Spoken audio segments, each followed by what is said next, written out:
کہتے ہیں کہ ایک بادشاہ کو اپنی رعایا کی حقیقت جاننے کا شوق پیدا ہوا۔ وہ اکثر سوچتا تھا کہ لوگ جو کچھ زبان سے کہتے ہیں کیا واقعی ان کے دل بھی وہی چاہتے ہیں، یا ان کے دعووں اور خواہشات کے درمیان کوئی فاصلہ ہے۔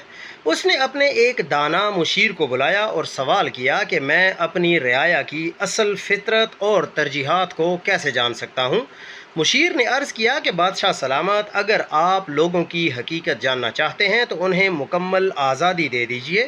ایک ایسا شہر بسائیے جہاں ہر قسم کے راستے موجود ہوں، عبادات گاہیں بھی ہوں، علمی مراکز بھی ہوں، فلاحی ادارے بھی ہوں، کھیل اور تفریح کے میدان بھی، اور ساتھ ہی ہر وہ جگہ بھی جہاں انسان اپنی خواہشات کی تسکین تلاش کرتا ہے۔ پھر اعلان کر دیجیے کہ کسی پر کوئی پابندی نہیں، کوئی خوف نہیں، کوئی سماجی دباؤ نہیں۔ ہر شخص کو مکمل آزادی حاصل ہوگی کہ وہ جہاں چاہے جائے اور جس راستے کو چاہے اختیار کرے۔ بادشاہ نے ایسا ہی کیا۔ چند دنوں میں شہر کا منظر بدل گیا۔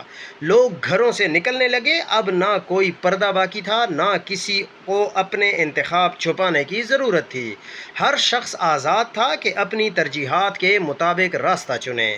ایک ہفتے بعد بادشاہ اپنے مشیر کے ساتھ شہر کا جائزہ لینے لگا۔ اس نے دیکھا کہ کچھ مقامات پر غیر معمولی رش ہے، خواہشات اور تفریح کے مراکز لوگوں سے بھرے ہوئے ہیں، جبکہ بہت سے علمی، فکری اور اصلاحی مراکز ویرانی کا منظر پیش کر رہے ہیں۔ کہیں کہیں چند افراد موجود تھے، مگر ہجوم کہیں اور تھا۔ بادشاہ خاموشی سے سب کچھ دیکھتا رہا۔ اسی دن اسے اپنی رعایا کے بارے میں وہ بات معلوم ہو گئی جو برسوں کے خطبوں، نعروں اور دعووں تقریروں سے معلوم نہ ہو سکی تھی۔ بہت سے چہرے بے نقاب ہو گئے۔ کچھ وہ تھے جو زبان سے تقویٰ اور کردار کی بات کرتے تھے، مگر آزادی ملتے ہی خواہشات کے اسیر بن گئے۔ کچھ وہ تھے جو اپنے نفس کی کمزوریوں کو حالات کا نام دیتے تھے، حالانکہ حقیقت میں ان کے دل انہی چیزوں کی طرف مائل تھے۔ اور کچھ ایسے بھی تھے جو خاموشی سے وہی راستہ اختیار کیے ہوئے تھے جسے وہ حق اور خیر سمجھتے تھے، چاہے وہ ہجوم نہ تھا۔ واپسی پر بادشاہ نے اپنے مشیر سے کہا کہ آج مجھے معلوم ہوا کہ انسان کی حقیقت اس کے دعووں سے نہیں، اس کے انتخاب سے پہچانی جاتی ہے۔ مشیر مسکرایا اور بولا، بادشاہ سلامت، انسان وہ نہیں ہوتا جو وہ اپنے بارے میں کہتا ہے، بلکہ وہ ہوتا ہے جو وہ اس وقت منتخب کرتا ہے جب اسے مکمل آزادی حاصل ہو۔ دوستو، شاید ہمیں ایسے کسی تجربے کی ضرورت بھی نہیں۔ آج سوشل میڈیا ہی ہمارے اجتماعی مزاج کا آئینہ بن چکا ہے۔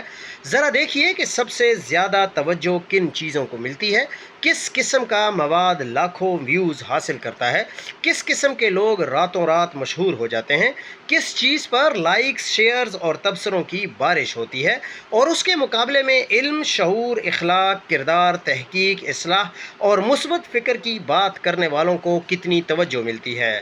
یہ سوال کسی فرد، جماعت یا طبقے کے بارے میں نہیں ہے، ہم سب کے بارے میں ہے۔